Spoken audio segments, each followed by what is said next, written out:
रामकृष्ण हरी. हरिभक्तीपरायण संत तुकाराम महाराज जीवनचरित्र यामध्ये आपण संत तुकाराम महाराजांचा संसार व वैराग्य जाणून घेत आहोत. आवली तुकारामांशी कठोर शब्दात भांडण करायची. एका प्रसंगी आवली तुकारामांना म्हणाली, आज वडिलांची पुण्यतिथी आहे आणि घरामध्ये श्राद्ध करण्यासाठी कोणतेही साहित्य नाही. हे ऐकून तुकाराम महाराज म्हणाले, ठीक आहे, मी रानात जाऊन भाजी आणि साहित्य आणतो, मग तू स्वयंपाक कर व जेवू घाल. असे म्हणून तुकाराम वनाच्या दिशेने भगवान श्रीकृष्णाच्या नावाचा तोंडाने जोरात गजर करत व मनाने त्यांचे चिंतन करीत निघाले. दोन्ही डोळे मिटून पांडुरंगाचे चिंतन करत प्रेमाने हृदयपूर्वक भगवत कृपेची याचना करत ते म्हणू लागले, जय जयाजी रुक्मिणीवरा, भक्तवत्सला, कृपासागरा, पतित पावना, दिनोद्धारा, करुणाकरा, श्री विठ्ठला, काया वाचा मनाने मी तुमचा शरणागत आहे. तुम्हीच माझे जिवलग आहात. अनेक संकटातून मला आपण मुक्त केले आहे. या भौतिक जगातील संसारिक गोष्टींच्या नादी लागून पूर्वी मी दुःखच अनुभवले आहे. आता मात्र या नाशवंत भौतिक जगाबद्दल आस्था सोडून हे रुक्मिणीकांता, मी तुला शरण आलो आहे.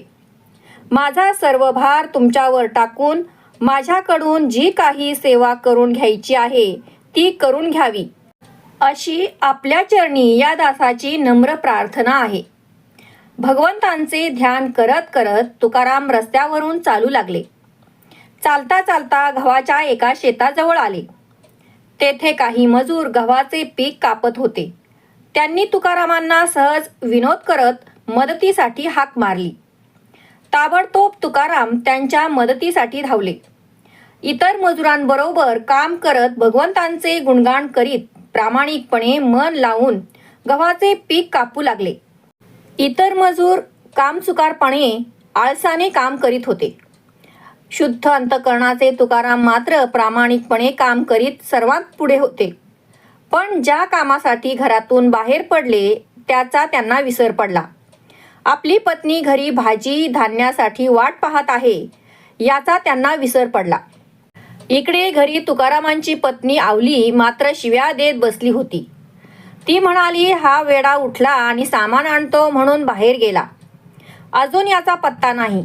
पितरांचे श्राद्ध म्हणून ब्राह्मण भोजनासाठी ब्राह्मणांना ह्यांनी आमंत्रित केले आणि कुठे जंगलात भटकत बसलाय कुणास ठाऊक. दुसऱ्यांची कामे करताना ह्यांना खूप उत्साह येतो, पण माझ्याशी मात्र कोणताच संबंध नाही.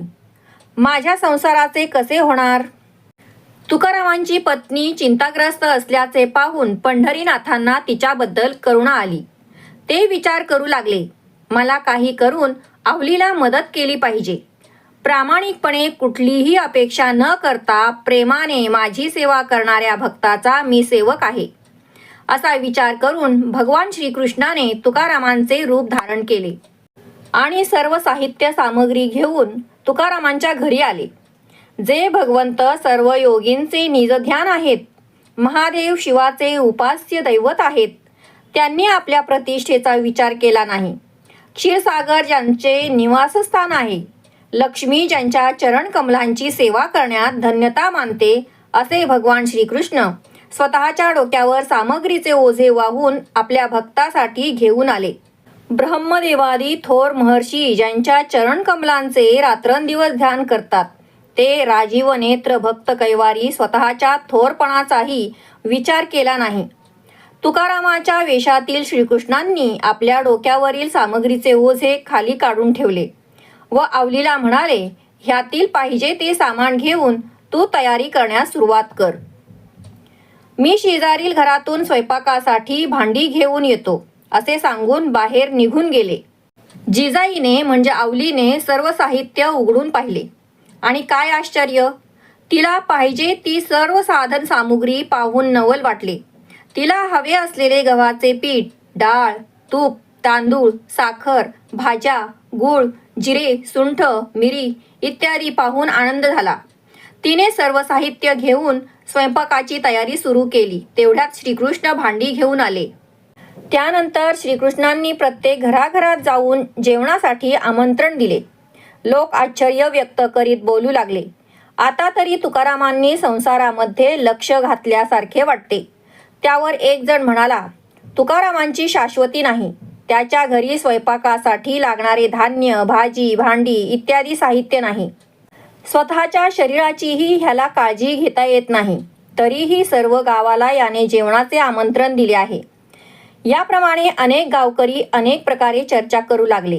पण सर्वजण एका गोष्टीशी सहमत होते की प्रत्यक्ष तुकारामांच्या घरी जेवायला गेल्याशिवाय खरे खोटे काही कळणार नाही.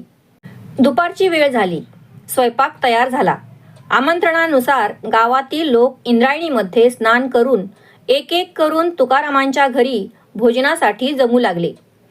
तुकारामांच्या स्वरूपातील श्रीकृष्णांनी सर्वांचे त्यांच्या कपाळाला गंध लावून व गळ्यामध्ये आदरपूर्वक हार घालून प्रेमाने स्वागत केले.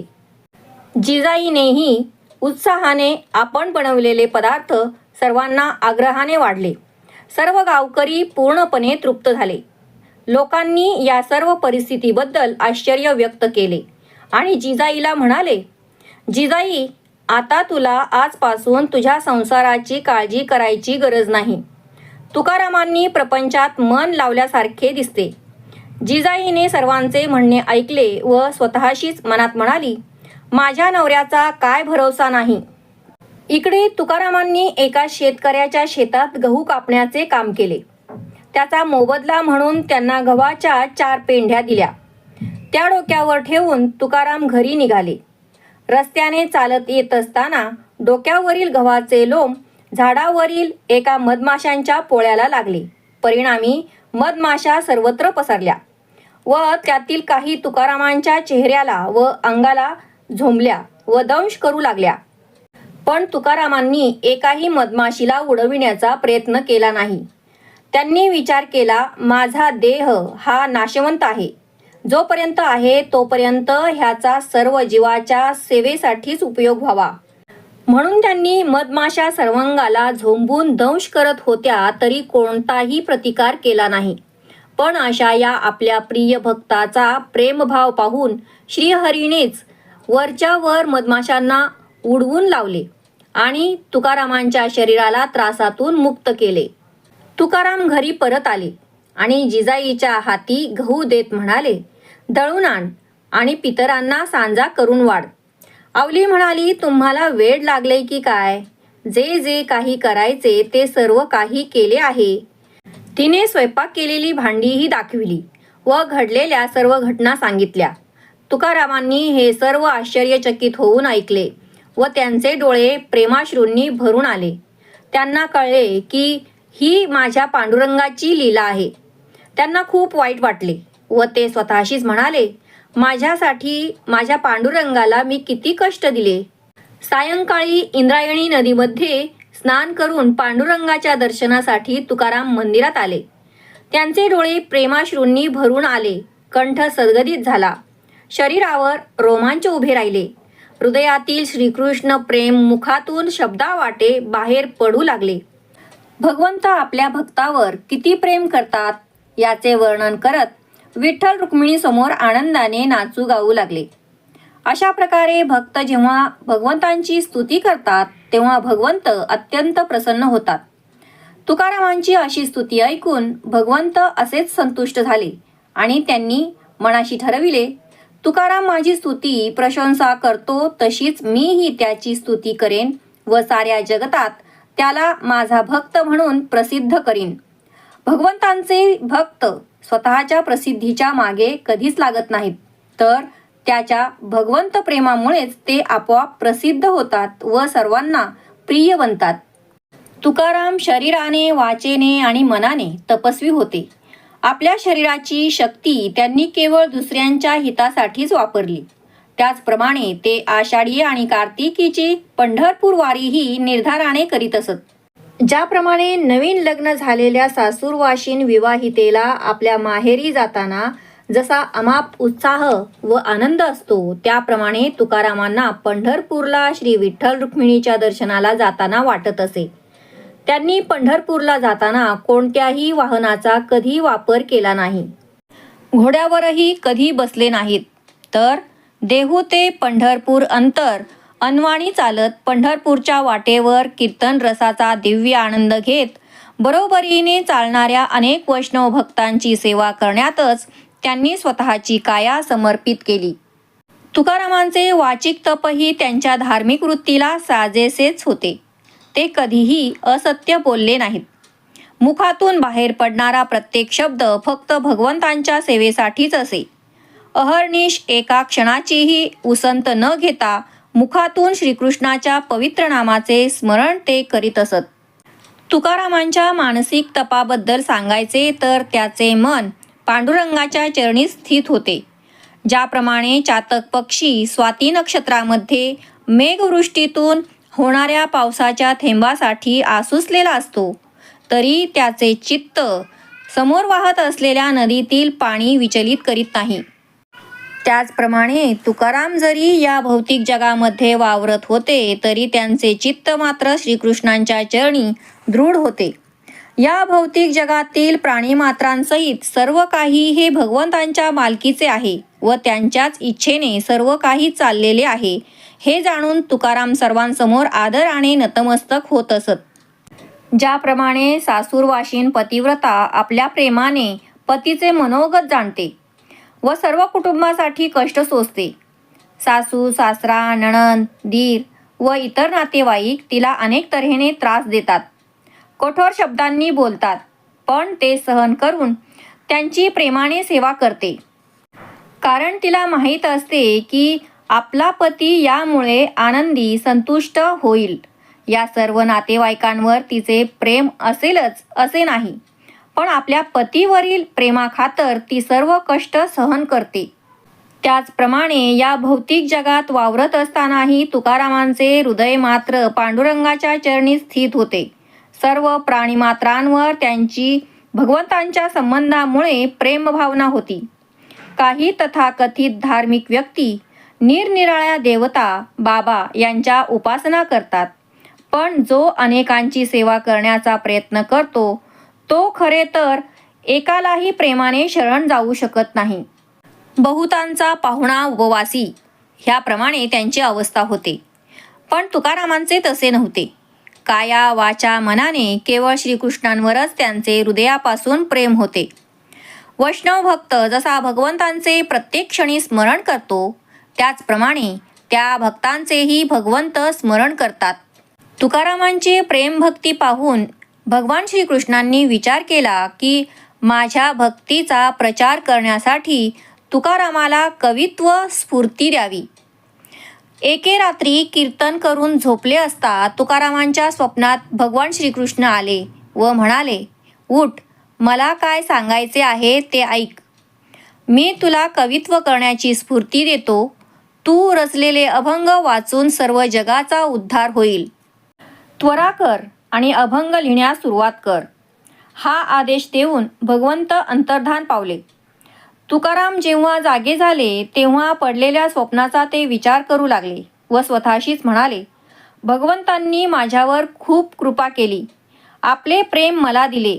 आपल्या भक्तीचा भगवंतांनी स्वीकार केला व आपल्या सेवेचे उचित असे फळ मिळाल्याचा त्यांना खूप आनंद झाला. तुकारामांनी आत्तापर्यंत अनेक वैष्णव संतांची वचने पाठ केली होती आणि आता तर प्रत्यक्ष भगवंतांचीच आज्ञा झाली की त्यांनी अभंगांची रचना करावी. प्रत्यक्ष सरस्वतीने त्यांच्या ओठावर निवास केला. त्यांच्या हृदयातील साठलेले कृष्णप्रेम शब्दांच्या माध्यमातून प्रकट होऊ लागले. ह्यापूर्वी तुकारामांना कधी काही लिहिण्याची सवय नव्हती, म्हणून त्यांनी काही कागद गोळा करून जशी कवित्वाची स्फूर्ती होईल त्याप्रमाणे ते लिहू लागले.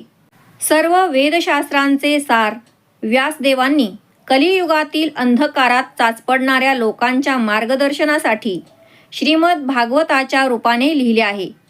त्यातील 10व्या स्कंदामध्ये भगवान श्रीकृष्णांच्या गोकुळातील बाललीलांचे अतिशय सुंदर वर्णन करण्यात आले आहे.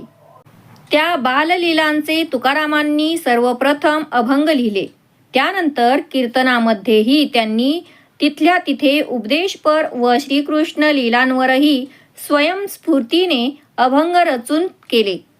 हे पाहून श्रोतेही आश्चर्यचकित होत असत. त्यांच्या कीर्तनामध्येही अनेक परीने रंगत येत असे आणि उपस्थित लोकही त्यांचे प्रत्येक शब्द आशीर्वाद समजून आनंदाने ग्रहण करू लागले व भगवत प्रेमाचे आस्वादन करू लागले. आभाळातून पाऊस पडल्यानंतर जसे सर्वत्र तृणांकुर दिसू लागतात किंवा समुद्रामध्ये हजारो लाटांच्या लहरी दिसतात, त्याप्रमाणे कीर्तनामध्ये तुकारामांच्या मुखातून भगवत प्रेमाचे असंख्य शब्द उमटू लागले. कोणालाही कसलाही संशय शिल्लक राहिला नाही. एवढेच काय, दुष्ट लोकांचे अंतःकरणही त्यांच्या अभंगामुळे शुद्ध होऊ लागले. तुकाराम दररोज मध्यरात्रीपर्यंत विठ्ठल रुक्मिणी मंदिरात कीर्तन करीत असत. देहू व आजूबाजूच्या गावातून भाविक भक्त त्यांच्या कीर्तनाला येत असत.